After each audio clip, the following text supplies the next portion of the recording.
Hello, welcome, and for Chris's sake, my name is Chris Anthony Lopez, and we are back for another Loki review right here on WAT Reel Entertainment. Yes, we are live on WAT Reel Entertainment. If you're in the chat hanging out, first of all, welcome. And if you haven't subscribed, please do so. Leave a comment, drop a comment on the post, all that fun stuff. I mean, we're here doing content every single day. I'll talk about all that fun stuff when we get there. But if you're listening to this on the audio platform, then please subscribe, follow, for Chris's sake, everywhere, wherever you find your podcast. It's my little everything bagel. You can find it wherever you can on whatever podcast app platform you choose to use. But today we have a little funner episode of the Loki reviews because, of course, I brought on my man Suge. Suge9323. What's up, Suge? What's up, Chris? How you doing today, man? Glad to be here, like always. Here to talk some nerdy stuff. You know what I like. You already know, Bubba. You already know. But today, we have two special guests joining us from the Lunch Break Hot Take podcast. It's Jose and Brodney. Jose, Brodney, what's good? What's going on? Thanks for having us on. No doubt. Appreciate you having us, man. Thank you. No doubt about it. And I know we'll get to all your little plugs because I know y'all got a bunch of stuff going on, too. We'll get to that a little bit later in the show. You try to keep up with y'all. Yeah, man, we stay busy. We got arguably too much going on. It depends on who you ask. But we're here talking about some Loki. And Suge and I have been doing these reviews for the last few weeks. I got my boy Connie in the chat. Connor Breedlove. What's up, Bubba? We missed you. What's up, Connor? But look, guys, episode 4, the Nexus Event. It's one hell of an episode, but I want to ask Jose and Brodney first. Both of you, I want y'all to start. What did you think of the episode overall? We'll dive in, but give me some general thoughts on the episode overall. Jose, we'll start with you. It was pretty dope. So when discussed in our last spoiler review, I predicted this guy right here. The next 3 episodes they're gonna pick it up a little bit more, and we got that. We got that. I didn't think they're gonna show us the timekeepers at all. Even though they didn't quite show us the timekeepers, but they showed us a little bit more. They did, but they didn't. Yeah. They revealed a little bit more than I thought they would reveal. So overall, I like the episode. Yeah. Or Brodney, what about you, brother? Yeah, I really loved it. It's my favorite episode so far. There were a lot of we'll say surprising events. I don't know if you want to reveal just yet before we dive into it. Yeah. Some stuff that I just was not expecting at all. I had made some wildly inaccurate predictions on our last couple of reviews, but I'm enjoying where they're going with it very much. Yo, this episode has a lot to unpack, but again, we'll get there when we get there. Suge, man, I know we've been doing these for the last few weeks, and for the most part, Suge, we're kind of getting it. we're kind of getting it. We're not entirely there, but what did you think of the whole episode 4, the Nexus Event? I thought this was the worst episode ever. I am done with Loki. No, You're such a lie. I am. No, this was actually very. This was a good episode.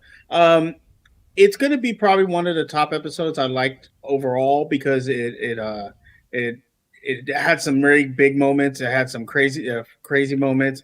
Had some funny moments, and it had some heartfelt moments. So this episode had it all. So I was super excited. But now it's like 2 more episodes. This is episode 4, so we got 2 more episodes. So now what this is going to set up down the future. Obviously, the teaser at the end was something big. There was a lot going on in this episode, so I'm excited about it to see where it goes and what happens. And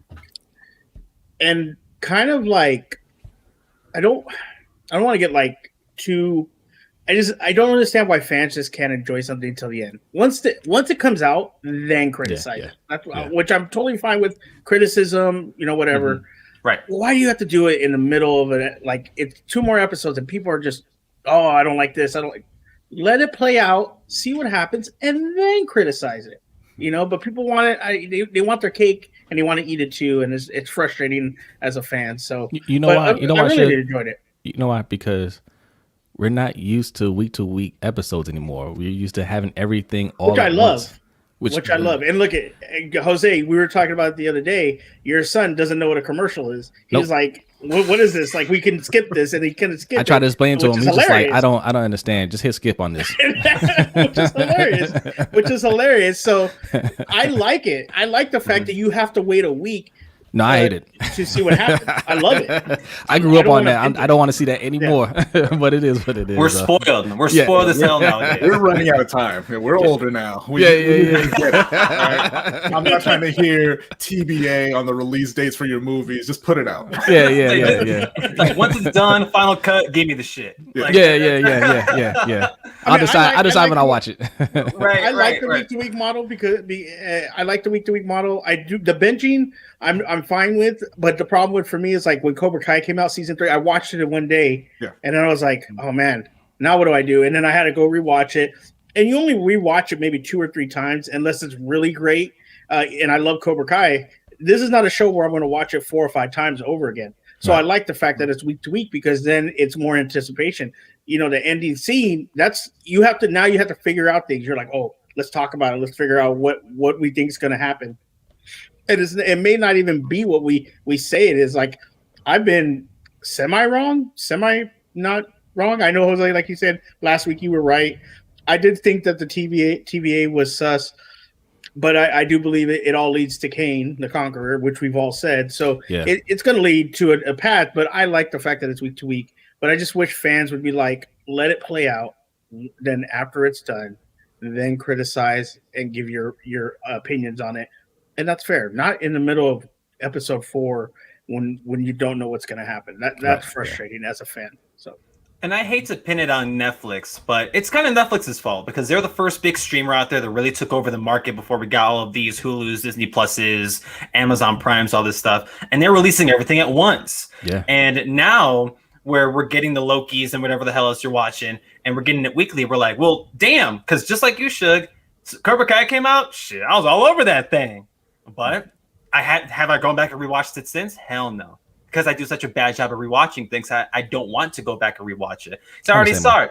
I already know what happens, and I feel empty inside. Same thing for Stranger Things when that was popping all them years ago. It's like I'm the same exact way. And I see all y'all in the chat hanging out. Astro, what's good? What's good, Astro? The real MVP of our new look over here at WAT Reel Entertainment. Brandon Buckingham in the chat. I see you, Brandon. No, you look awesome, Buck. I don't even know what you look like. Congrats, Buck. Son's making it to the finals. I know that's your team. He lives in Arizona. He's dying in Arizona because it's 117 during the day, so he could go fry an egg outside. But congrats, Buck. I know you're happy about this. You man, that damn Suns team. They're gonna low-key win the damn thing. Matt, I see you, Matt, in the chat. Suge, what's up, Matt? Matt's out here echoing your sentiments, talking about the week-to-week model is better. I totally agree with that sentiment. Actually allows you to talk about the show. Like, oh, remember when we used to be able to wait and talk about things over the course of the 6 days? On that 7th day, we'd all watch it again and repeat the same cycle. Those were fun, right? Like what Buck's talking about in the chat. But, yeah, and Connor, I see your comment, but we'll get to that when we talk about the actual susness of the TVA, because it really busts open in this episode. Yes, yeah. But overall, I'm gonna be the one to rip the Band-Aid off. This is the best episode of the series. Dare I say it, one of the best episodes of Disney/Marvel television we've gotten so far in the last 7 months. I love this episode. And I remember in our first little chat about this show when we had Connor on, Connor said this was the best thing or at least his favorite thing Marvel's ever put out. And I'm like, Connor, it's a little too excessive, man. Like, it just came out. We've had 10 plus years of content. Like, come on, man, sit with this. 4 weeks later, I think I'm rocking with this, man. Like, I think Loki is one of the better things that we've seen out of the MCU, solely because of how contained it is, yet spontaneous and hard to theorize. Because Falcon Winter Soldier, we kind of knew where that was going. To an extent, we kind of knew like Sam's going to be Cap, spoiler alert, and that John Walker is going to get his comeuppance, but he didn't at the same time. And the same thing for WandaVision. We knew how that was going to end to an extent. But this, we have no idea where the hell this show is going. This show can give us a curveball in episode 5, and we still have no idea where the hell this show is going because of how the character is. Like, oh, it's the god of mischief, and it's going to be mischievous through four episodes, and damn right they've been doing such a good job at it. But I love this episode. It's one of the better episodes of Marvel TV we've gotten in the last 7 months. And damn, I loved it. I loved it. But where do we start? Do we start in the beginning? Is that a good place to start with the little flashback? Yeah. Because I don't know how y'all feel about it, man. I know we talked about it last week. Suge. Like we didn't really want to see the two Lokis like making out, and like I thought we were gonna get that in the first few minutes. I was like, oh, thank God. Oh, y'all ain't shipping it. If it's just gonna be me, I'll go down swinging. I thought they were gonna kiss in the beginning. I was just like, don't kiss yourself, Well, even before that, you gotta love yourself, Jose. Yeah. Right. And who better to love you than yourself? I mean, if you don't love yourself, no one else will, I guess. Yeah, exactly. Rarely involves your mouth, though. Yeah. It's the physical love. That's where we're drawing the line, I guess. Yeah, but before that, right, we got the flashback of some little girl on Asgard, and we saw the judge. I always forget Gugu Mbatha-Raw's name in the show. Ravonna Renslayer. There you go. Yes, thank you, Renslayer. Yeah, just Renslayer. You lost me that first one. But we saw Renslayer be like what Mobius is doing now, going out into the field, actually getting involved with the variants, and she just plucks this little girl from Asgard. By the way, like we saw Asgard again. I mean, it's not the first time we saw it's not the only time we saw in this episode. Which again, another crazy ass moment. But I loved seeing the backstory, because in episode 3, where the whole discourse was, why was this episode so bland? We got nothing with Sylvie. And little did we know, episode 3 was just teeing up for how crazy this episode was going to be. And we see this little girl, and we all assume it's Sylvie, and we guessed correctly, right? It's Sylvie right off the bat. We see that she got plucked from her timeline, and she escaped somehow, some way, because they let their guard down. They underestimated the Loki, and that's shit. Now there it is. That's the motive. Sylvie didn't need to tell us. The show showed us, and it's not anything too crazy. She's a variant, got plucked from her timeline. She's vengeful that she got plucked, and here she is, going from apocalypse to apocalypse and hoping she survives. Yep. Yeah. And like in those first few minutes when they showed all that, like I already started theorizing things, and from that point I was like, this whole thing is BS, man. Like she wasn't doing anything. Like she was playing with toys. She didn't do anything to. Yeah. That was disrupting the timeline. Like... I was like, man, I feel like, I might be jumping ahead a little bit, but I feel like none of these variants are disrupting the timeline. They're just plucking different Lokis that could disrupt their overall plans. And I think they identified that she was one of those people that could do that. So let's just grab her now before she's a threat. And she got away. Yeah. Yeah, for sure. I mean, for me, there was a cool Easter egg where she's talking about Valkyrie, and we all know who Valkyrie is. So that was like, oh wait, in her timeline and there's a Valkyrie. I kind of feel sometimes, because on TikTok they have people talk about Loki and everything. Kind of feel like people lie sometimes. This guy keeps saying, "Oh, remember I said this," and he's gotten everything right. I'm like, dude, just admit that you watched the whole damn series already. You got it early. Because there's no way you're predicting all this stuff, and it's to the T. Like, come on, man. But anyway, I digress. So you sit there and you see her get plucked, and I think you're right, Jose, because when she's not doing anything, why are they taking them? So the system that's built that supposedly this is causing branches, what exactly is the reason these branches are being caused? Because are they even doing anything, or is it just that the TVA is worried? Because you later see that's how Loki and Sylvie get found, is they have a moment where a lot of people theorizing, a lot of people said that it was their relationship building or love, that's what caused this this spike, which I think actually is not. And I'm going to steal this from another person. I don't remember the name, so I can't give credit to it. But they were saying, what if the reason that spike happened was because they were going to die? because realistically, all these Lokis are supposed to be here to cause chaos. And remember when in episode 1 where Morbius says your only job is to make people better. So their mission is to, or not, their purpose is to cause chaos so people can get better, get to the better version of themselves. So if they die early, that can cause a different path. And so that's why that spike happened, was because they were going to die. They weren't going to get saved until the TVA came. So I forget who's the person I heard this from, but that they were talking about. Oh, it was on Twitter, because a lot of people were saying, oh, it's because they were holding hands and all this stuff, and like, no, what if it's this? Because that's what a lot of people are upset about, was the fact that they were being shipped, and they thought, how can you it's yourself and all this stuff and yada yada yada. What if it was the opposite? What if they were going to die, and that's what caused the spike? So I mean, we'll get into more of that later on. I like that. But I thought that was very interesting. And then we get to the that whole scene. And Rodney, what did you think about it and everything? Yeah, I mean, I like the theory that you're just talking about there, because honestly, I said it to you last week. I think it's kind of thin that they just happen to find the apocalypse that they're in, because they're not supposed to be causing any branches if you're in an apocalypse. Like, it doesn't show up. That's how she evaded them for so long. And then when they're like, oh, it's true love's first kiss, that's how we found you. No, I didn't like that. So I'm hoping that's kind of a misdirect there. I mean, my theory, I don't think all the variants are Lokis.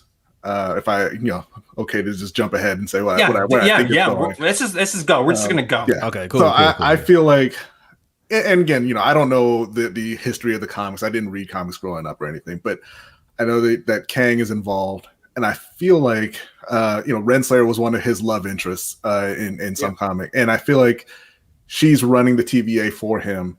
And I think what they're going to do, because we have the Secret Invasion series coming up, and I feel like they're going to try to kind of combine Secret Wars and Secret Invasion. I feel like the TVA, they're going around and they're plucking variants, and all these variants are just different versions of different heroes and villains. And we saw at the end of the show where Loki got pruned, and he didn't kill him, it sent him somewhere else, right? And I'm thinking that when they do that, it's sending them to essentially like a battle planet or a training ground, right? Yeah. And they're sending people there, and the people who kind of survive or win are going to make up Kang's army later on in the MCU. That's kind of what I'm feeling. And then maybe they're going against initially, they think maybe they're going against the I guess what is it, the Kree? I always get the Kree and the Skrull mixed up. Skrull's Secret Invasion. Yeah. So and they'll think that that's kind of like the big bad, but I think also it could be like Jose and Suge had mentioned before, maybe Galactus showing up later on in another phase. That's kind of where I feel like. Because I'm kind of curious too, because I mean, Kang the Conqueror has kind of been floated out there as like the next big bad guy, of the story arc, like Thanos. But what if he isn't? Yeah. Like what if it's that's kind of like a misdirect? Like he might be a Loki version, because the first Avengers Loki was the big bad, but he really wasn't the big bad with Thanos and all that. So, but before we get to that, how long would this relationship last? Look up there. He would date himself. He would also kill himself. Exactly. Like that would be over in like a couple weeks. That's a lifelong relationship, Ferris. But I do agree with you, Jose. Kang the Conqueror might not be the big next bad, but he's not like Thanos level, but he is like a Loki level from the first Avengers, maybe a Red Skull. I mean, he is, but he isn't. Like he's not as powerful. But I think he's just he's dangerous. super powerful. He's super powerful because he's not. Yeah, but he's not like Thanos' power. Like it's not like one of those things where like everybody in the universe has to unite to overpower him. I don't think so, but I think it would be like a normal Avengers team to do that. But I think because like he can time travel, he's been in different places. Like he's just as dangerous. He can be that level of threat that Thanos is. Yeah. But totally. He could definitely end up being that guy. I think it's a possibility, but it could also be a misdirect. He could be like one of the main bad guys, but like the main guy, like Galactus, or whoever, they might try to surprise you with that. Yeah, I agree with you simply because of the fact that he's premiering in Ant-Man and the Wasp, and if you were going to premiere him, like you would premiere him maybe in Love and Thunder or Doctor Strange's movie, would be more sense because they're more known. Ant-Man's a good character, and I love Ant-Man, but to premiere the big next bad in that movie. Well, it's more so to build up the quantum verse, right? Yeah. Because that's the big thing, right? Because I mean, when people are trying to connect Kang to the MCU and to what's already happened, people always revert back to Ant-Man and the Wasp, so the second Ant-Man, and there's like a little tiny city. People are always referring to that as like, that's Kang, that's something to do with Kang, which I mean, great. Like I also think that's where they're going with this, and that the TVA is also front for what the hell Kang is doing, because he's going to be this time-hopping madman, which could easily toy around with what the hell the MCU has going forward. Do I think he's the next Thanos? I don't think we're spending 10 years with Kang. I don't think so. But that could, if they do that, then fuck me. Okay, cool. I'll happily take it by all means. And in regards to the whole Nexus event thing, Suge, I know you and Jose, and probably I don't know how you really feel about this, but I do think the Nexus event was them getting too close to one another. I said this yesterday, and I'll echo Matt Thomas's sentiment in the chat. Loki said he admitted how narcissistic he was in this episode. And that's true. Yeah, I know we're out here memeing about like, oh, it's self-love, but it is literally that. It's the narcissists falling in love with themselves, just different versions of themselves. Now, would they be together by the end like all cutesy-wootsy? No, probably not. I mean, we saw how crazy the end of this episode was, so who the hell knows when Sylvie and Loki will end up meeting each other again if they do. Right. But the big ramifications of this, Kang is the big one. I'll be surprised if we don't at least hear his name uttered in the next couple episodes. I feel like he's going to show up at the end, man. Like I think we're going to see him? I think so. I think so. Because people are saying we're talking about the quote from Jonathan Majors denying it. He didn't actually deny it. He just said, I have no idea what you're talking about. That's not saying no, I'm not gonna be in it, right? I think he might be in it. I think that's gonna be a big surprise for the last episode. All they got to do is CGI some together and have like, yo, John, get in the booth, record some real quick, and give him some. And they could do what like Thanos was at the end of Avengers, have him just show his face at the end, and we're all like, oh, we're all doing the DiCaprio meme. Yeah. It's like that's it. Like. And Connor in the chat saying like we'll see the back of his head. Chris in the chat, what's up, Chris Hall? His shadow, and Matt's out here agreeing with me. It would be like Thanos in Avengers, like it'll be just something like that. Yeah, because like what you were saying, Rodney, the Renslayer Kang connection goes deeper into the comics, but at the same time, it's hard to believe the comics with these shows because Kevin Feige is always like, oh, you like that thing? Oh, what if we do nothing in regards to it, like Age of Ultron? All they did was they took the name. That's all they did.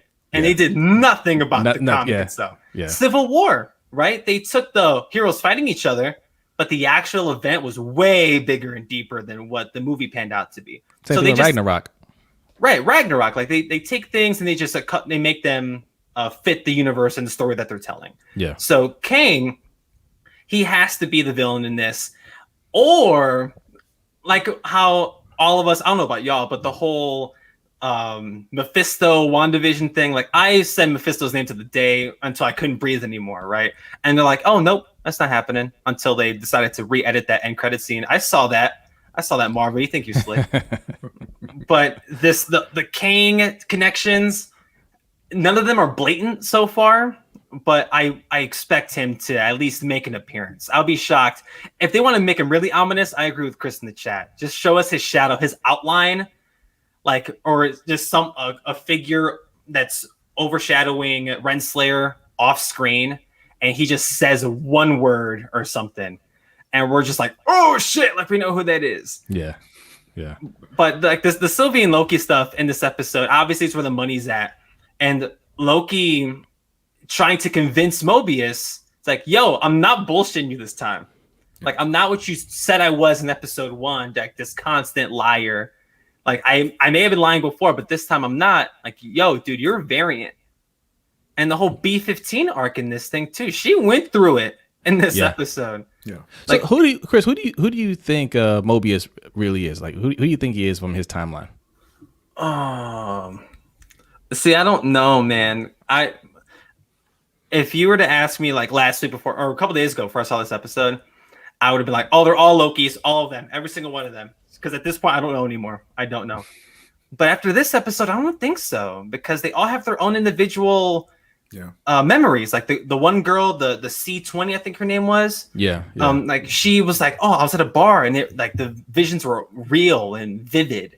And B15, she was adamant on being shown what her future was. It didn't seem like she was a Loki, but Mobius, they were so quick to, again, might as well just jump into it. They were so quick to erase his ass. Yeah. That was kind of crazy. I love Owen Daniels as Mobius. That one hurt. Yeah, dude. When they popped out of the little screen and you saw him trying to talk his way past the little agents or whatever, and she's like, "Nope, like do it." Yeah, exactly. You could tell that Renslayer didn't want to do it, but she's like, "Well, like sorry, man," and boop. Like just to see him fade away, like that was the first time in like the last 10 minutes my heart dropped, and they just shrugged it off as if it was nothing. Right. It wasn't like the big Marvel, like, oh, the hero's about to die. Oh no, like how they did later with Loki. Yeah. But this one felt so sudden and real. I'm like, what the hell is going on? And Connor in the chat saying that he's a Loki variant, that or he's a version of Thor.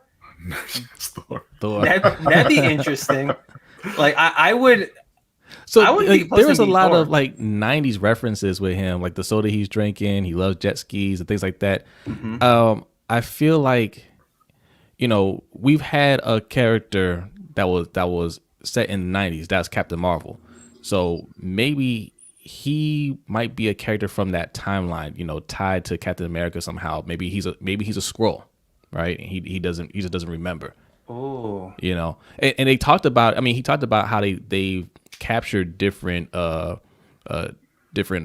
beings, right? Like they've had some Kree, they've had Titans, they've taken vampires. That was a. But he didn't mention Skrull though. Maybe he's a Skrull. We saw Skrull in the first episode. Yeah, he mentioned it earlier in the series. Okay.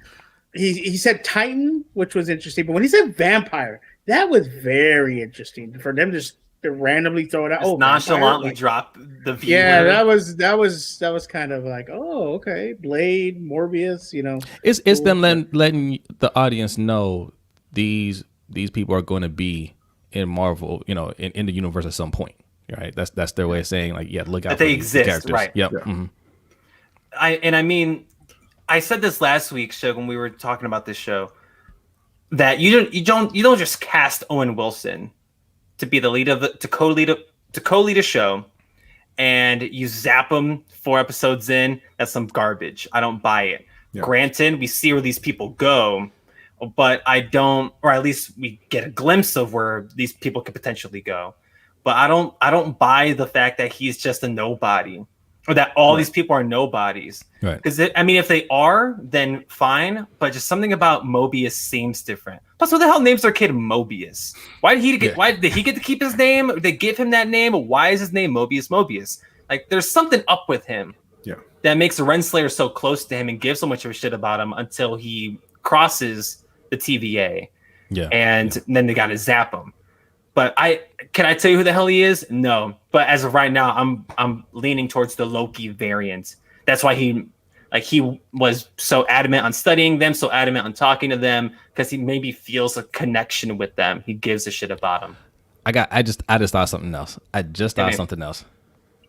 So what if he was one of the original timekeepers? What if he was one of the original timekeepers? And because we all know Renslayer has a relationship with Kang. Well, if at some point they decide just to overthrow the timekeepers, like Loki was talking about doing in the first episode, they actually did it, and Mobius is one of the timekeepers that they just they wiped the memory, and he just doesn't remember being one of the timekeepers. That would explain why they're so close. Mm-hmm. Man, Yeah, I mean, I don't know. But, what I just thought of is a conversation they had when Loki tells him that he can project himself or actually change himself completely. Mhm. Remember that was in the first episode or second episode, beginning of the second episode. He was explaining so the difference. He could be a Loki variant that they made him change himself into that, and then rape his memory. So he's never been able to reverse it because he doesn't. Yes, remember, you're right. You're right. Yes, like it was a Loki that they caught before, but before they arrested him, he changed his figure. They still caught his ass, but they mind wiped him before he can turn back. So he doesn't remember being a Loki in the first place. Damn it! But you know what though? Then that goes back to some of these other theories that they're all Lokis, because that could happen to any of the other people. They might think they're those people that they projected themselves to be, and when they got zapped, that's just the last memory that they had. They don't remember being Lokis. Oh. Son of a biscuit. Counter in the chat. I was gonna say, what if Renslayer and Mobius are two timekeepers and Kang is the other? Oh, yeah. And then Renslayer and Kang, like they started cahoodling and they mind wiped Mobius. That'd be. Well, Brandon said, why would they prune him? Because Renslayer is in love with Kang. Well, and also because he had just turned. Basically. But why not prune Loki there though? Right. Well, like that was especially with the events later in the episode. Yeah, that's why I thought that they're trying to keep these dangerous variants around, and you send them to wherever that is. You see people saying it's the Avengers Tower in the background. The other Lokis are there, and there's obviously some sort of fighting going on, right? And that's why I kind of thought that they're gathering these people for whatever is coming. Like Kang knows something's coming. He's gathering up all these people to be part of an army to fight whatever is coming next. So that's kind of what I thought about it.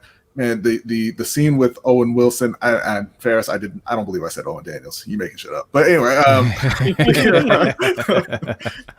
I really liked about that scene as well, because we had been talking about on our show a lot the changes that Loki's going through and kind of learning about himself. He's seeing those memories. He's showing these different sides of himself.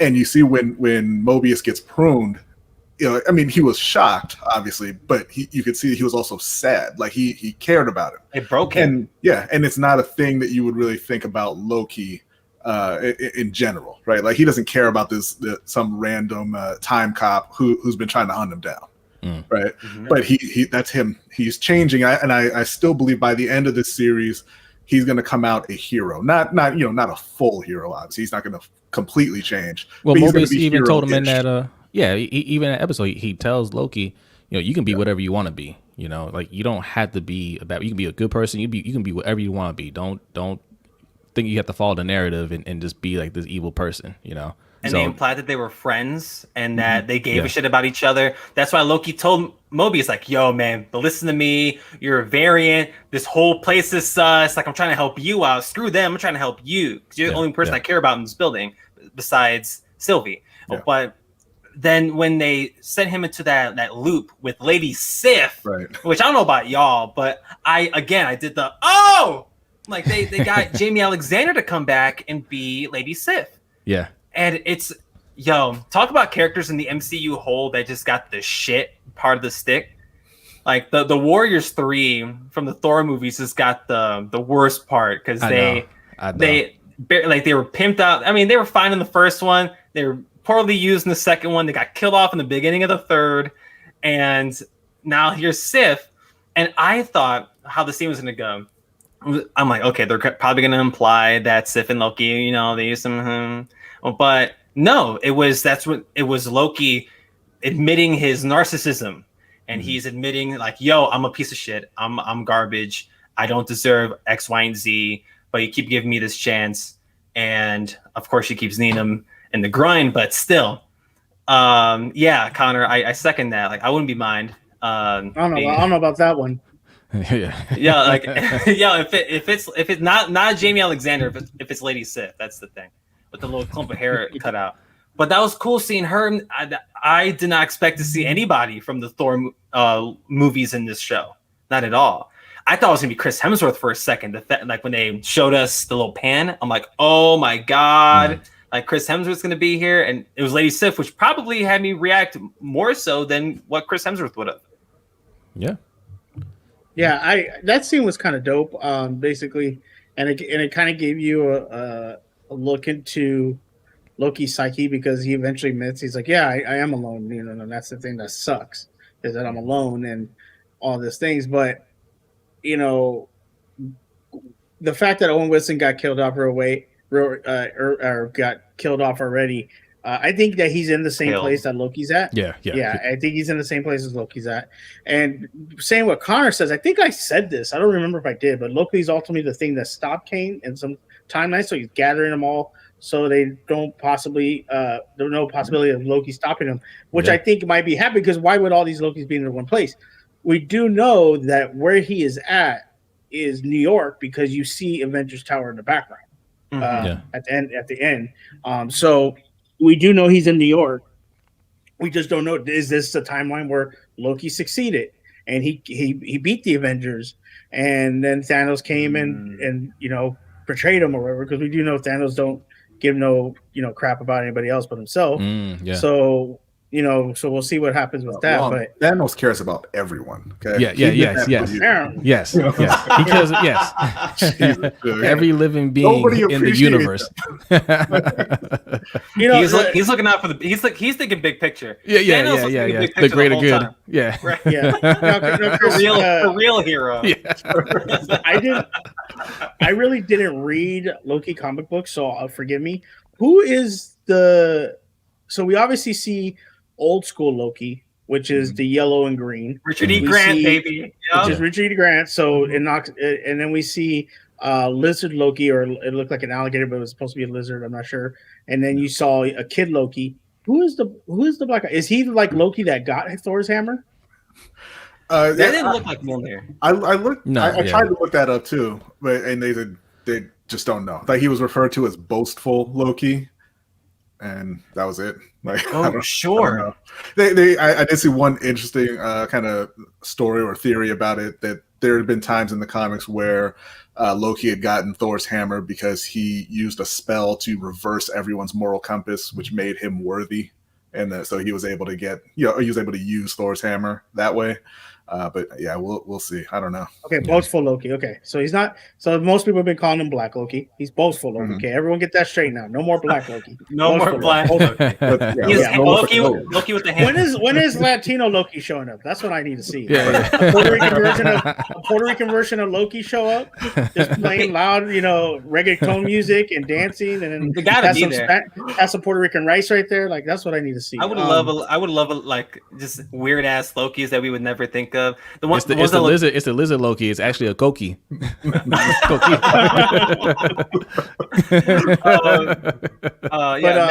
Thomas in the chat saying that young Loki's currently in comics. I'm assuming, because I saw the words Young Avengers thrown around in people's speculation about after this episode.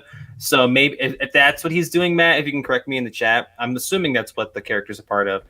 But yeah, seeing those versions of Loki, by the way, crazy ass end credit scene. Like the whole thing was seeing, because Loki's zap his erasing. Yeah, his erasing. Yeah. Prune. Yeah, his pruning. Thank you. So that whole. Let's talk about that end, right? Let's talk about the whole end bit, because before you get to that, so there's one more thing. Please. When they're on their way up to see the timekeepers, and Sylvie asks, "What was my Nexus event?" Like, you see Renslayer kind of smirk and say, "I don't remember." Right?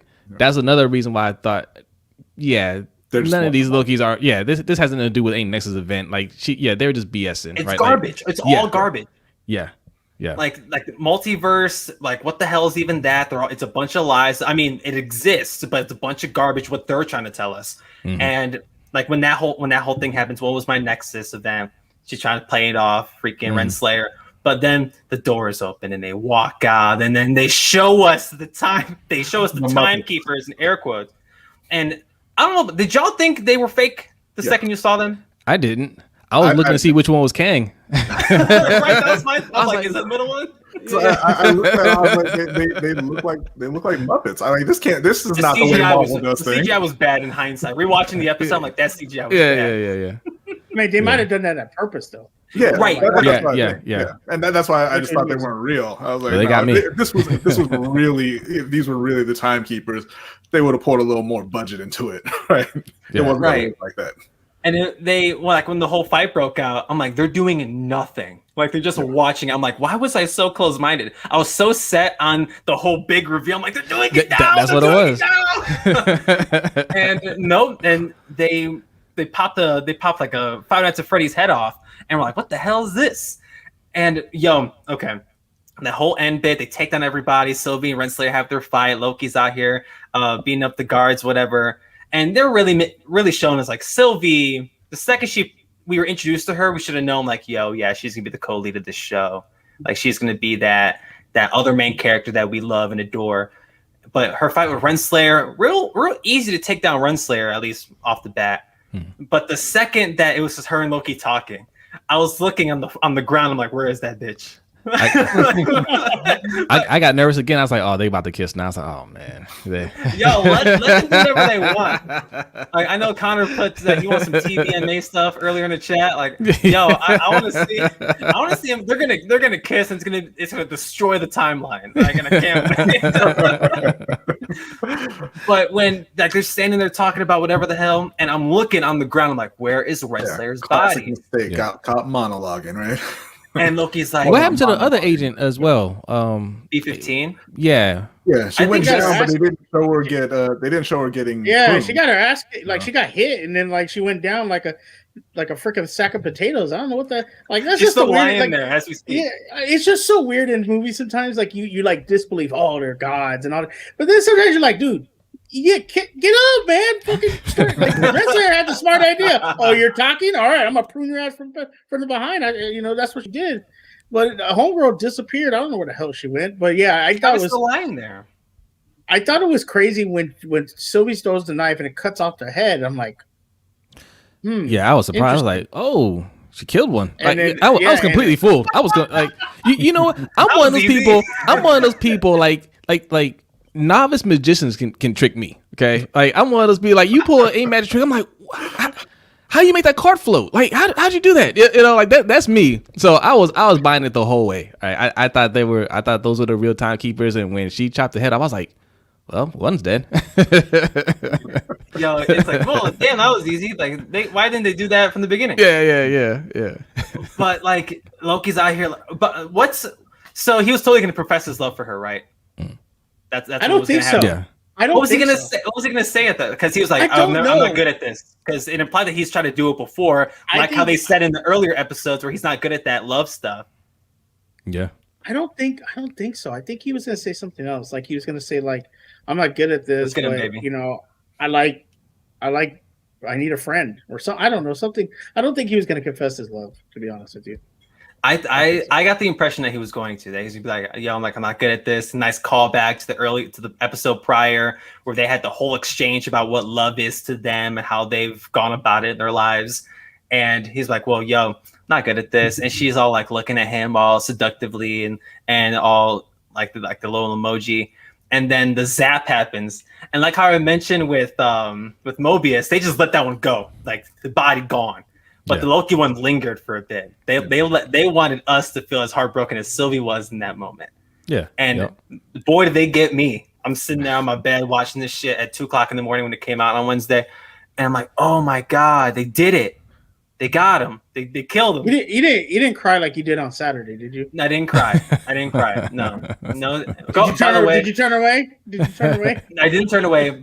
Speaking of that, y'all ain't gonna have no idea what we're talking about. But I went back and watched. Oh no, Bronny did. Bronny watched it. God damn. Bronny donated. I didn't know this, but Bronny donated. I didn't even know. He sitting there telling me like, you were in there. I didn't see you. I'm like, you shouted us out on the show. Yeah, she doesn't remember anything. I rewatched the last 20 minutes I was on, and I could tell you exactly when I stopped remembering or stopped like being coherent. I can tell you when on screen, but it wasn't like that at all. I was just like, well, damn, like they got him, because in the episode 3 conversation, I said like, yo, what if they kill him? What if they kill Loki and Sylvie's the protagonist now? And the second they pruned him, I'm like, oh my God, they did it. That's how Loki goes. They did it. And I'm like, that's so like, it's not anticlimactic, but boy, am I sad how they did it. But Sylvie's going to, carry the Loki torch and move forward. Then a damn end credit scene happened. And I'm like, oh, okay, cool. I'll cry about it later. But that pruning was crazy as hell. I didn't think he would be dead with 2 episodes left. If it was 1 episode left, maybe. But 2 episodes, right. I didn't think they're going to let Sylvie carry 2 episodes by herself. Right. And again, I wasn't thinking. Like when I watched this stuff, just like you, Jose, like I had no idea what the hell. I don't think big picture. You're just absorbing it. Right. I take it in and I'll theorize about it later.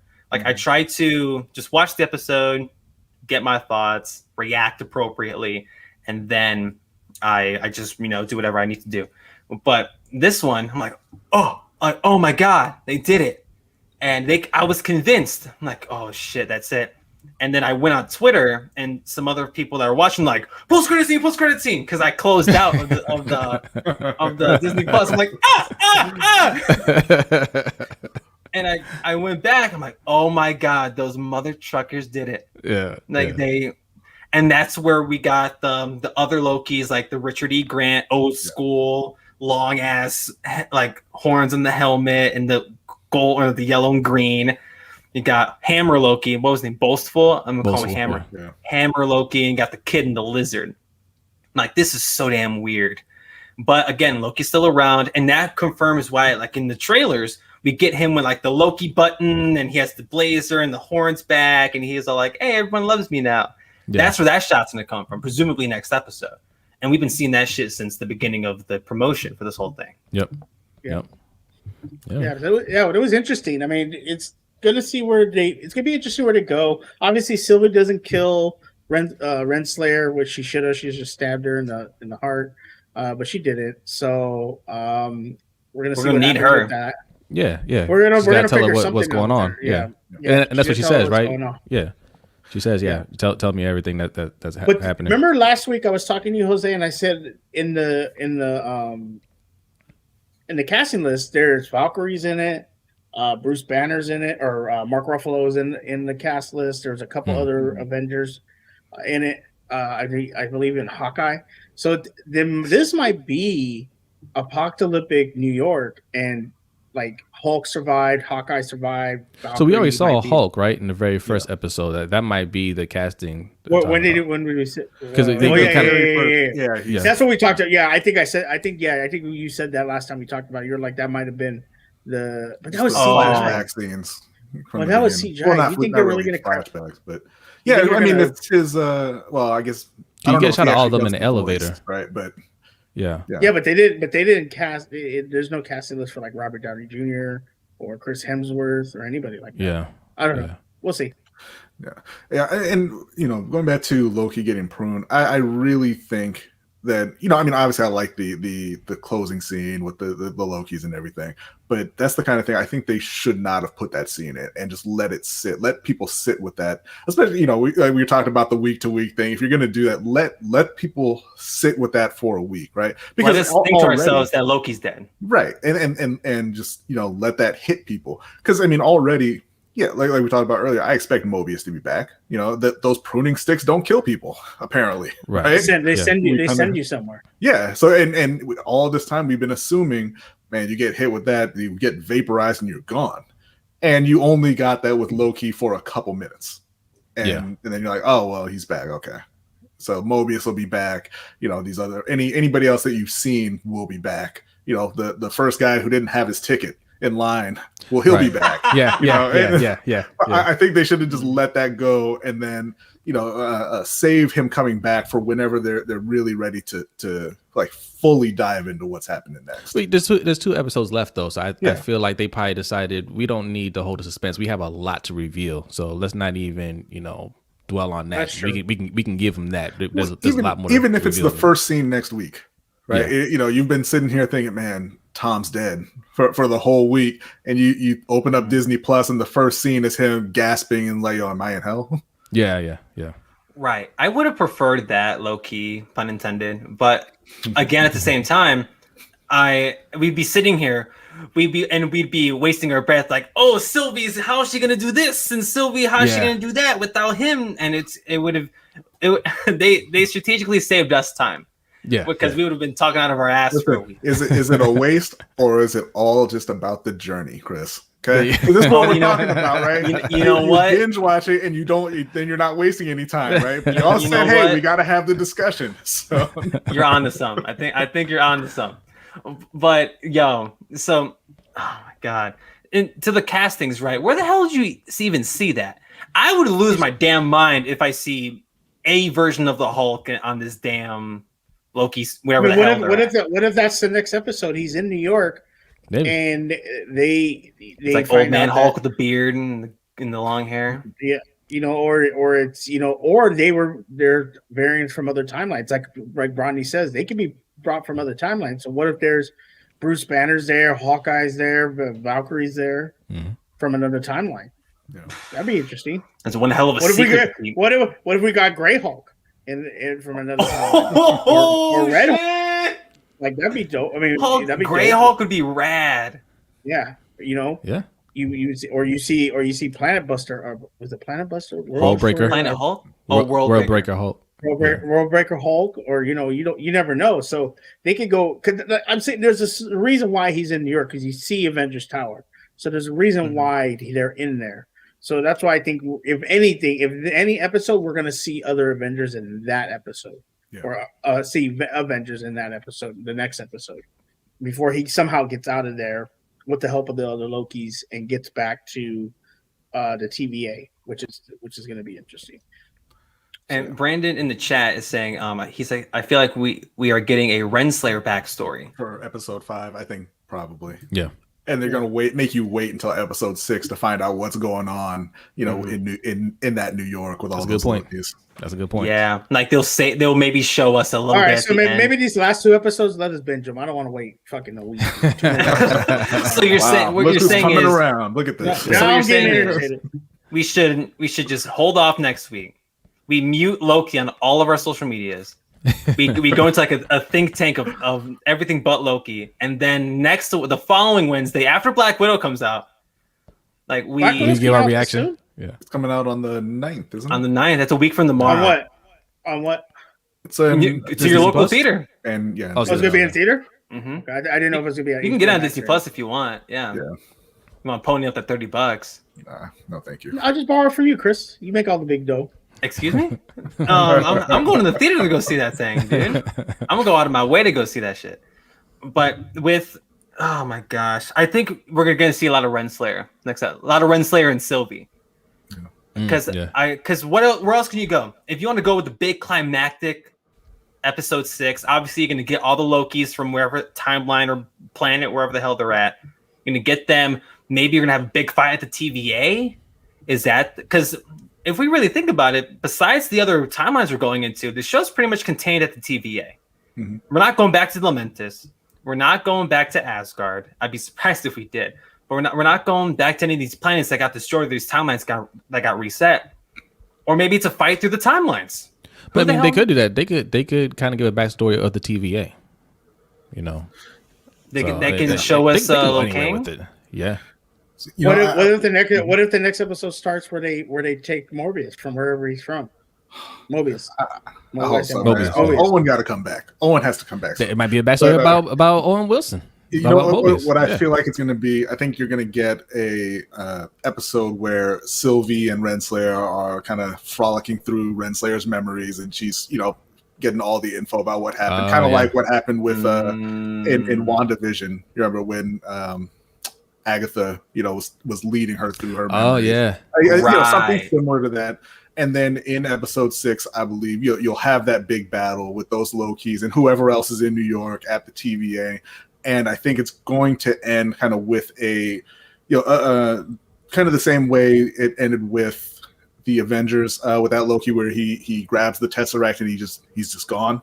I think you'll see Loki escape, because what I'm expecting at this point, what I think is going to happen is he's going to reappear. Tom Hiddleston's going to reappear in the next Thor movie reunite with Thor. Those two are, they're going to come together and, team up again to kind of fight Kang or whoever it is. So I saw it. So I saw a theory, Brodney, and I thought of you right when I saw it. So they released merchandise recently for the Thor Love and Thunder, and it has Thor with Stormbreaker. It has, I don't know, forgot who the other person. Where the hell are you seeing all the scoops at? I'm telling you, get TikTok. It's the best thing in the world. What the hell? They have Jane Foster at store. They have Jane Foster at store, but she's holding Mjolnir. Mjolnir. Okay, we know Captain America took it back, right? We don't know. How did she have Mjolnir? Yeah, no, we know he went back in time. We don't know what exactly he did. But he took it with nobody. He took it back because he had to put it back. Yeah. He took it with him. He picks it up on the platform, and he leaves. So it's where is it? So how does Jane have it? It has to reconstruct because in Ragnarok, Hela destroyed it. Yeah, but how did she get it? So how do we know Jane is from a different timeline? What if when he dropped it off? Because where they plugged it, where they got that hammer, that was during the second Thor movie. Dark World. There was right. Dark So World. Jane was in Asgard when. So what if when Captain America went back, dropped it off, something changed and she picked it up? That would destroy the whole timeline. No, but the TVA I call BS. So the whole the Avengers got to do away with it. That was supposed to happen. So that was a lie. That's why the whole thing. The whole thing. That's why I think the whole thing is BS. That's just what they tell people. But it's going to be interesting. Like I said, Loki's going to springboard into what's going to happen with all these. Every movie will deal with the multiverse. Every movie will deal with the multiverse. Yeah. We're not messing with Thor and Iron Man and them. We're kidnapping children right now. So don't ask me about that. They're trafficking children into this unknown part of the universe, and it's like, oh wait, don't tell Iron Man. Hell no. Thor, we don't want to get. He's not just going to come along. Right. Yeah. It's like, oh, hey, man, you're violating the timeline. Oh, am I? But Suge, to your point, where the hell does Natalie Portman get that damn hammer from? You're gonna be real upset when it turns out Natalie Portman is another Loki. Okay? Yeah, no, she's Mephisto. She becomes Thor in the comic book, right? Does she become? But that's what I'm saying. It would make sense. She's from a different timeline because. A different timeline. That would make much sense. She somehow got the power, and because of what happens in Loki, she shows up and helps Thor and everything like that. Doctor Strange gonna mess everything up. Because I think Loki's gonna mess everything up, and I think Doctor Strange sets up amplify it. Like I said, I wouldn't be so happy if in Doctor Strange there's a scene where he opens the portal and you'll see Fantastic Four, or you see the X-Men, or you see Deadpool, and what some of the new properties. I saw there's a rumor that you're going to see Wolverine and I can't remember who the other character was. I think it might have been one of the Fantastic Four in Doctor Strange. I mean, it's an older rumor. Bro, if they casted them under our nose, if I see that, I'm gonna have orgasm in the movie theater. That's why we're not going to the theater. Right here. Yeah, right. You're watching it at home, Suge. For the love of God, you're gonna see all the popcorn fly in the air. Yo, apparently I was mooning people on our stream. Apparently you were. And if that's the case, then I need to apologize to so many people that told me that they came from the multiverse, because I'm like, y'all are so stupid. They're not gonna come from the multiverse. And oh my god, I just don't want the multiverse to become the MacGuffin for everything. Where oh shit, we need to bring in Deadpool. Swoop. Oh man, we need to get the Fantastic Four. Swoop. Like I think you're gonna see a lot of that though. I think a lot of these movies and stuff are gonna be. But I think they're gonna. If anyone knows how to do it, it's Marvel. Yeah. I think that's why they're doing Loki, and I think some of these other shows will help set it up too. I think they're going to do a better job explaining the multiverse. So by the time we get the Fantastic Four, next Avengers movie, X-Men, whatever it is, we already have a clear understanding of how the multiverse works. So it's not like it's just coming out of nowhere. Yeah, because you'll buy into anything. Like fans will buy into anything as long as you explain it properly. And if you just try to, you go to the movies and you've got 2 hours and 15 minutes and they're trying to explain the existence of the multiverse, it's not going to go well. Yeah, but that's why they're doing the series leading up to it, and it's going to be bits and pieces here and there over the next few releases. And also when they do it this way, right, they have time to tweak things. So they kind of give you a little bit and they're looking at fan reaction. When fans say, well wait, that doesn't make sense, what about this? They can go back and okay, so when we do Moon Knight, we'll fix that, or, a lot of the stuff is all like a line of dialogue, right? Right. It's like, oh shit. It's like have Tatiana Maslany say that as Jennifer Walters. Like just have her say it, and it'll be this whole. I'm just being a hard ass because the multiverse, when we were first teased with it, whenever the hell it was, whenever the M word was first said, I've been so anti. I think it might have been the WandaVision hype or in the anticipation for it, and it's like, the M word, no, that and mutant. Every time I heard multiverse and mutant, I lost my damn mind. It's like, can we not please? Like, can we just have a thing before? Because I had people telling me, some of my close buddies, they were like, "Yo, like we're gonna see the X-Men." I'm like, "No, we're not." Like that's not. We will, but not yet. Not yet. Like this, not like this. Don't have because that would immediately overshadow the show. Immediately. Yeah. And same thing with this. Same thing with Loki. It doesn't matter how big you are. It could be freaking Iron Man 4. I don't care what it is. If the X-Men show up, everyone's gonna be talking about the X-Men when they leave the theater. Like I want it to be this big thing. I want it to be built over time. And if that's how they're gonna do it, where they gotta gradually explain how the hell all this stuff makes sense, then okay. Granted, like we're getting Spider-Man before Doctor Strange, and they're gonna dive into the multiverse apparently. Yeah. I really wish that movie came out after Doctor Strange, but I'll cry about it later. Because we're gonna get that. We're gonna get the obviously end of Loki. I don't know if Black Widow or Shang-Chi or Eternals will touch on it. Maybe Eternals, if anything. But Spider-Man will. Doctor Strange will. What comes out next year? Jeez. I'm curious to see how the Eternals fits into everything. Right. Like, where the hell were y'all? Like half the universe got dusted. What the hell were y'all doing? They literally say in that trailer, they're like, "So who do you think's gonna be the leader of the Avengers now?" Like, you jackasses, you could have done something. Right? And they laugh about it. Right, and they're like, "You got Brian Tyree Henry like creating weapons." I'm like, "We could have used that." It's like, where the hell were you guys? And I know in the trailer, I think it was like one of the opening lines. They're like, "Oh, like we want to guide, not interfere. We just want to guide people in a certain direction." I'm like, well, you sons of bitches, the universe is falling apart. You didn't give me advice either. We could have gotten something. Yeah, damn. It's like y'all have to know who this man is. Yeah, it's like y'all have to know who Thanos is. Hey, just want to let you know this guy's trying to wipe half the world, so be ready for it. Like, excuse me? Who are you? It's like, who are you and why are you look like Salma Hayek? And why are you telling me how the universe works? Yeah. But I know I don't think we've done this. I can we talk about Shang-Chi for a second? Sure. Yo, because that damn trailer, it might be my favorite thing that's happened this year. Like, I'm not even fronting. Yeah. Like, out of all the things that have happened in 2021, that trailer may be my favorite thing. Like the Abomination Wong fight that got confirmed by Kevin Feige. That was at the end of that trailer. How the 10 rings, is that Fing Fang Foom in the damn water? Yes. It's like, yo. Yes. Yeah. I hope these. I mean, look, Marvel's done a great job, so I know they're gonna get it right. I just hope they get it right, man. Like this, I think this is gonna be right up there. It's gonna be up there. I can't wait. I expect a lot of action, and Shang-Chi's one of those characters. You don't even need a lot of special effects or powers. Like, just let them go out there and fight. It's kung fu, right? Yeah. So I can't wait for that. Magic kung fu.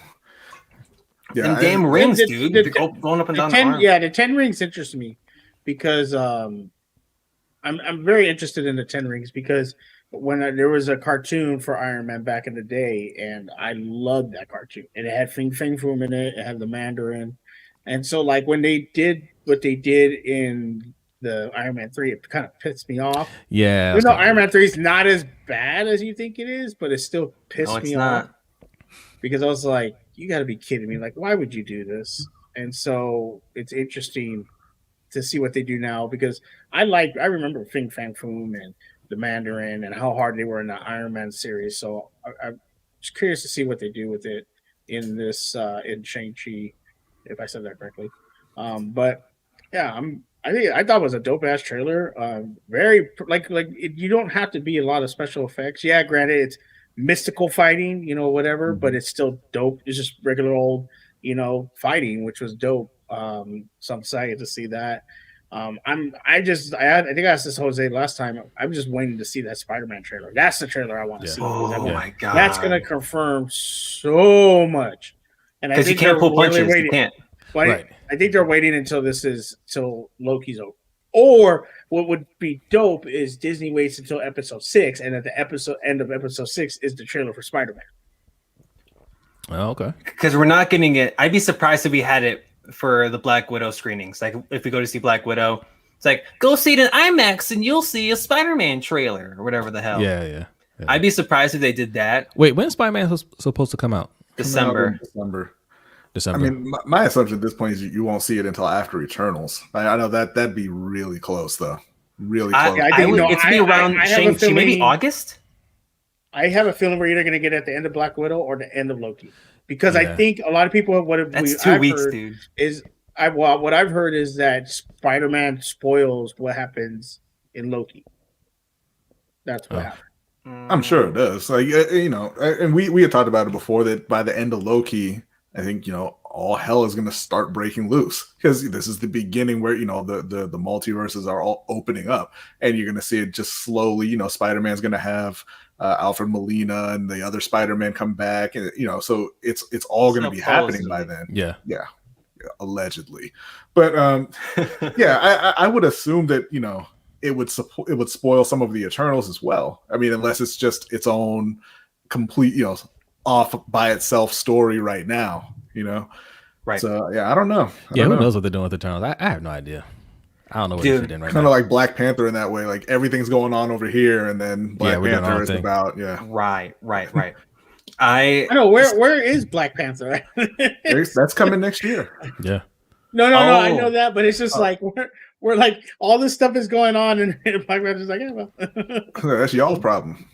Well, it seems like there's a whole bunch going on, right? But like WandaVision was an isolated thing. Loki is an isolated thing. It's not even in that that timeline anymore, right? Like what we see in Falcon and Winter Soldier is the world trying to figure out things after everybody gets snapped back. And the Wakandans, with all of their wealth and technology, do not care what happens to you. Yeah. So, that's the other thing. Yeah. They just started being cool with, oh, y'all want some vibranium, I guess. They said, we'll open a rec center. Yeah. Like, right. Right. But Eternals, that's talk about question marks. That's gonna be the Loki of the movies this year, where we have no idea what the hell. The next trailer that they do, they're gonna have to show us fights and how Kit Harington's Black Knight will be a part of this whole thing. But like Black Widow seems pretty straightforward. Shang-Chi kind of looks pretty straightforward, but it's just gonna be big and grand, and because it'll be introducing a part of the universe we haven't seen before, right? And because it's magic, but it's not, I guess, and because that will tie into the whole like Doctor Strange, Wanda Maximoff, or Scarlet Witch, I should say, type of universe. So okay, dope. But Eternals just sticks out from the bunch, and the Spider-Man, like that's gonna be its whole separate thing, or a whole separate but contained thing. I found this weird. So I went to go see Fast 9 a couple weeks ago. And in front of the movie, they showed us like the Eternals and Black Widow and all this crazy stuff. But the one thing I noticed was the Snake Eyes trailer. They played it again. Yeah. And I thought to myself, oh my God, Snake Eyes and Shang-Chi come out within like two or 3 months of each other. Like we're going to see like two characters of like Asian descent, like lead movies over the course of the summer or late summer with Shang-Chi. And I'm like, I wonder how because we just saw In the Heights, right? Or apparently nobody saw In the Heights because that movie bombed. But I wanted like seeing how that's gonna work, and how what a coincidence. We're getting like two like martial arts kung fu movies. Yeah. Based one on of them will be good too, so that's great. Yo, I in the trailer for Snake Eyes, they say Snake Eyes once, and it was they rolled some dice. It's like Snake Eyes. I'm like, God damn it! Like that's how we're doing it. Like, homie's gonna roll some dice, and they're like, Snake Eyes. That's your name now. Yeah. It's like, well, it's like that's like this badass character from G.I. Joe. Is the RZA going to be in this one? I hope so. Yo, I hope so. If RZA ain't in that, we'd be disappointed. Yeah, the RZA is delightful. Listen, that's one of those movies. Just have fun with it. I'll watch it. I'm not expecting anything from it. G.I. Joe should not be taken seriously. No, not at all. Not at all. Hey, come on, Suge. It's a great movie. What are you talking about? Yo, well, not the movie. I'm sorry, the cartoon. Yeah, we're talking about the movie though. Yeah, yeah. I mean, yo, they're doing Thundercats and shit. Like they're not taking anything seriously.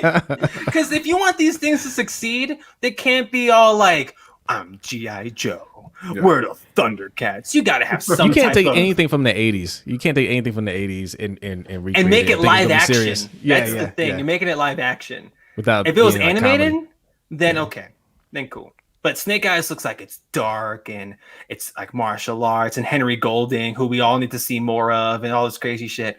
And then they do the Snake Eyes, and I'm immediately out. I'm like, oh god. That's why what the Marvel and Disney have done is so amazing, because like, I mean, no offense to anybody, but comic book stories are they're ridiculous, right? And and people didn't think you'd ever see this kind of series because comic book stories are ridiculous, and their costumes look kind of ridiculous, in real life.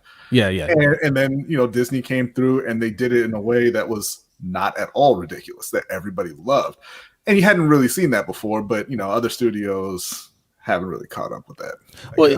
Look, you know what? It's just like when you do an adaptation from a book, right? Like there's so much details in a book, and same thing in comic books, because you're reading this stuff over a series of months, years. They have time to tell the story, and when you try to turn that into a movie, you only have a certain amount of time. And a lot of these studios, up until Marvel, didn't think of the big picture. Kind of split it up a little bit. So of course they look ridiculous, but they found a way to say, we're going to tell an entire story. They took the time planning everything, so everything makes sense, right? And some things we're going to take from the comic book, some things are going to be our own. We're going to do this, we're not going to do this. Like they didn't try to be 100% like the comic book. It doesn't work if you're too faithful. Yeah, it just doesn't. I remember, I don't know if you saw the live action Street Fighter movie with Raul Julia and Jean-Claude Van Damme. Oh, great movie. Great movie. And when they had him do his little fake dragon punch where he just did an uppercut and spun around in place, and you don't have to do that. You take it and you make it a different thing. Like, it's not a video game anymore. Like, these movies aren't comic books anymore. Like, you take that property, that IP, and you take the things that people love about it, and you tell a new story with it. And that's that's kind of what Marvel's doing.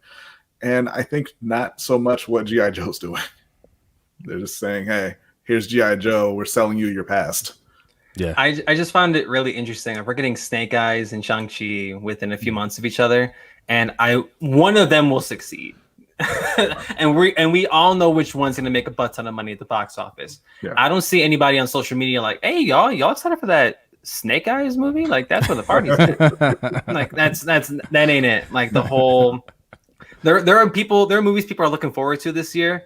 And then there's Snake Eyes. No offense to everyone that made Snake Eyes. Like, I can't wait to see Henry Golding and Samara Weaving. They're in that damn movie. Like, I'm going to see it. I'm sure it'll be fun. I'm going to see it. You're absolutely just shitting on the movie right now. I'm going to see it, though. And I'm shitty today. I feel shitty. I was shitting on Space Jam earlier. Matt Thompson in chat, I would disagree because they completely changed the Snake Eyes origin. But, I don't think the origin has anything to do with it. I mean, it's just... like Snake Looks Eyes. bad. That's like that. Like it's that. And I know they want to make another G.I. Joe universe because it could work. Like it can work.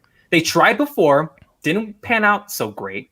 Yeah. And then they're trying it again, starting with Snake Eyes, but that the G.I. Joe Origins tag, like that's the selling point. That's the only reason it's there, so you can build that universe. Yeah. And if this movie tanks, all right, we'll restart in 5 years. We'll do it again. Yeah. Look, I'm gonna watch it either way. So I mean, I'm gonna go see it. I'm gonna watch it. Yeah. Like I want to see it for myself. I'm talking all my shit now, but I'll shut the hell up when I see the movie and I come back. I'm like, oh, this movie's great. Listen, it's better to walk into something with lower expectations. Yeah. And just enjoy it. Matt saying it's a setup for their new take on the characters. I hope so. I hope they do. I hope you're right, Matt. I really do. But no Channing Tatum. From the trailer, it just doesn't. I don't think it's going to work, but I hope it does. And I'm just saying you can't do it exactly like everybody remembers it and expect that it's going to work. Matt saying, and I disagree, Brownie, because his origin is highly important to the Joe's story. Is it? But nobody cares about G.I. Joe right now. Like, I mean, that's like we're just being real about it. Like, I mean, I hear you, Matt, and that might be true. But the fact is, like, nobody's really checking for G.I. Joe. I mean, not saying that they can change people's minds with it, but I mean, right now, I'm going into it thinking, it's a G.I. Joe movie. I don't expect much from it. Now, if it turns out to be really good, that'd be a pleasant surprise. But I'm having low expectations because you get your hopes up high, especially after watching Shang-Chi, and it doesn't deliver. That's how you get your heart broken. And that's why Snake Eyes is coming out first. And that it's coming out late July or early August. I think it's late July, so later this month. So hopefully, it's good. I don't root for movies to be bad. I don't want movies to be bad, and I want all these things to work.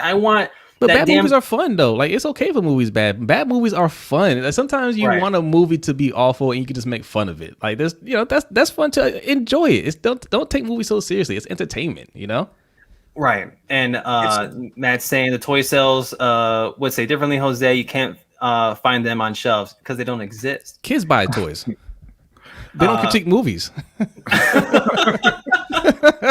That's our job. We tell people what to go see. Okay, so I'm glad we're talking about this. You guys remember He-Man? Yeah. You guys remember He-Man? Do you remember the Universe? Do you remember the Masters of the Universe movie with Dolph Lundgren? Mm-hmm. Yeah. Okay. I love that movie. Yeah, I love that movie too. And I remember our dad was telling us like, this is a terrible movie, and I thought he was just being mean. I was just like, what do you mean? It was great. It was great. But yeah, I went back and watched it as an adult, and I was like, why did you let me see that? Like, it was, kids think everything is great. Right. And oh geez. And that's another thing. They tried doing Masters of the Universe multiple times, and then Netflix is like, yo, Kevin Smith, come do this show. And that show looks great. It looks rad. Yeah. Because some things just serve better in animation instead of live action.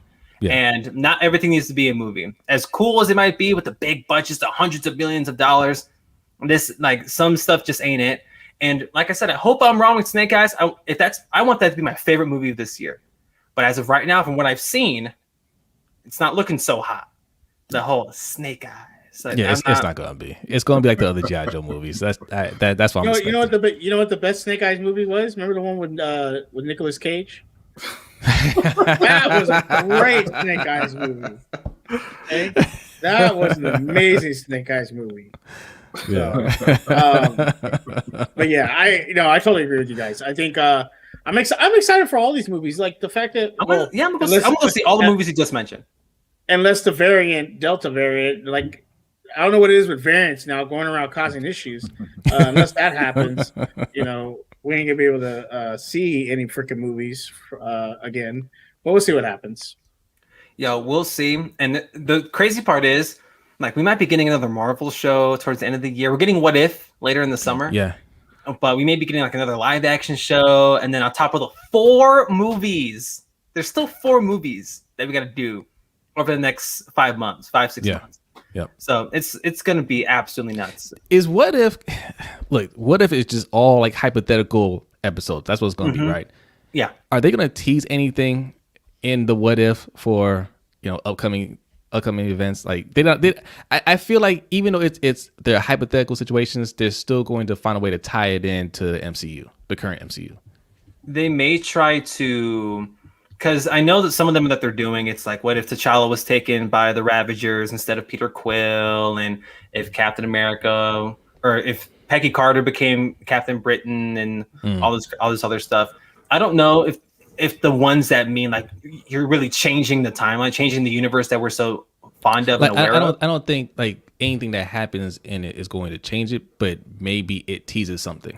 You know, if that makes sense. The Watcher, Jeffrey writes, the Watcher could say something. All that he has to do is just say something. Yeah, exactly. And then we're all like, oh, like that's going to be a whole separate thing. And Matt's out here saying we're getting Miss Marvel this summer and Hawkeye in December. Yeah, I thought it was the opposite. I thought Hawkeye was coming next, but I thought Hawkeye was. I'm really excited to see Miss Marvel. I'm excited to see She-Hulk. That's the one I'm actually very excited for. Like a crime comedy, like a courtroom comedy. Well, do you remember the cartoon? Remember the Incredible Hulk cartoon? And like She-Hulk would show up in it. The good one, not the. There was only one cartoon, I think. The Incredible Hulk, as far as I remember. It was like 10 years ago. I remember Lou Ferrigno Hulk. That's. You talking about the Agents of Smash one? Is that what you're talking about?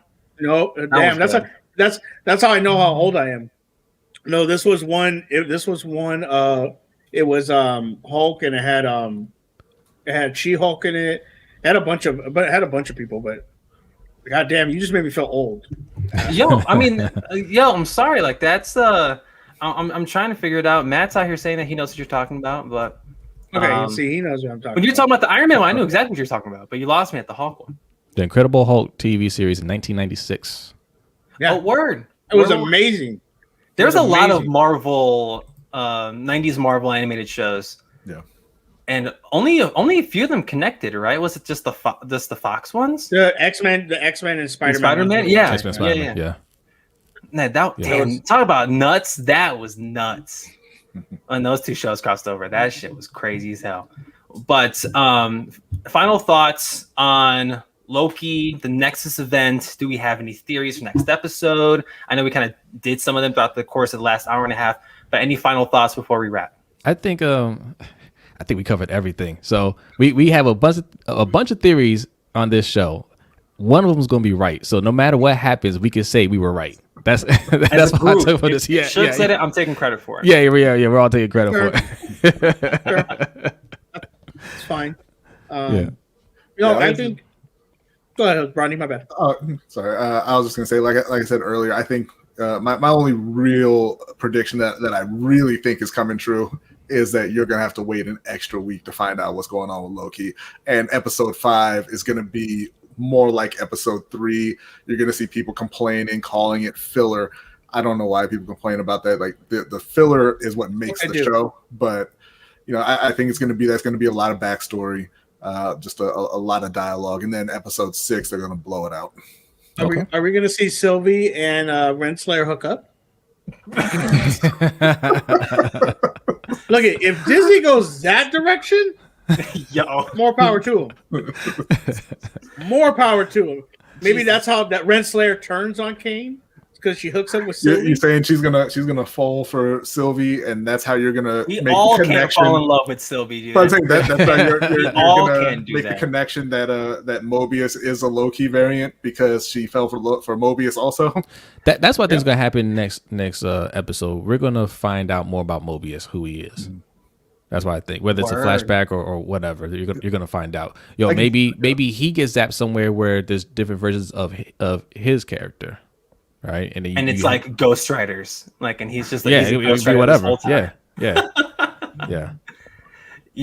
But again, thank you guys all so much for watching. For Chris's sake in the chat, if you're watching this after the fact, thank you. Shout out to Brownie and Jose for the lunch break hot take podcast. Jose, Brownie, do all your plug skis. Where can people find y'all? Twitter, Instagram, Facebook at LBHT Show. Also on YouTube, Lunch Break Hot Take. Every Wednesday at 7 p.m. we do a live show.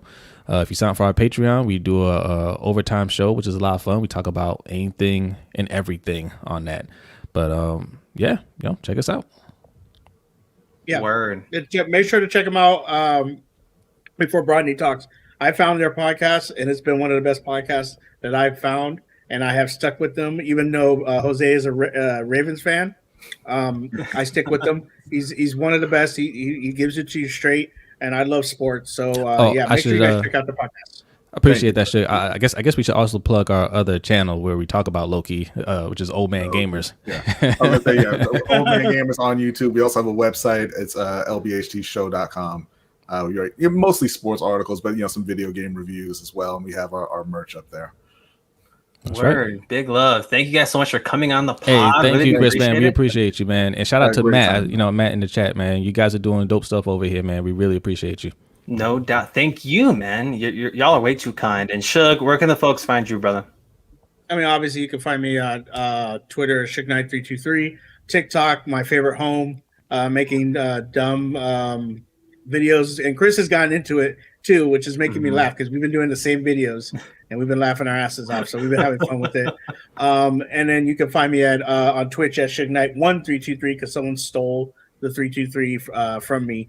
And yeah, you can catch me there playing video games, usually Apex or playing Magic, which I did play a tournament last week. 7 hours. It drove me crazy, but I'm going to get back into the grind. So make sure to join me there. And obviously, you can find me on Mondays with Chris Lopez and Matt talking Schmodown. We have King Kong coming on this Monday. That man destroyed my weekend, or destroyed my Monday when he beat fucking Ben Goddard. Damn you, King Kong. But it's going to be fun talking to him and talking Schmodown this weekend. So make sure to join us. Yep, you already know, man. Spin from the Reel every Monday, 8 p.m. Eastern, 7 p.m. Central. You can catch me on Wrestle Reel, my pro wrestling talk show. We're going live on what's today? Thursday. We're going live tomorrow, 6 p.m. Eastern, 5 p.m. Central. Talking some pro wrestling. We got a lot of fun stuff. WWE just released their top 50 tag teams of all time, and Nick and I are going to absolutely rip that list apart. So, are the Rockers on there? I have no idea. I hope not. Well, it probably will be. It's 50. A lot of people are pissed off who number one is. A lot of people are pissed off who number one is. Number one's the New Day. The New Day. Real new word choice, but again, I'm not surprised by it. I'm not going to say anything about my brothers in the New Day, but I'm a Heart Foundation guy. Word. And they were third, I believe, and people were losing their damn minds. I'm Legion of Doom. Was okay, you're LOD. All right. Okay. I mean, my favorite tag team of all time is the New Day, but again, we can sit here for another hour just talking about like 249 was ass though. like New Day, great, but everything else, no. But yeah, we're doing that tomorrow on Wrestle Reel, 6 p.m. Eastern, 5 p.m. Central. You can catch Saber Reels on the channel. The show about Star Wars. Matt's on it. Toby Barkwell hosts it. 8 p.m. Eastern, 7 p.m. Central on Saturdays.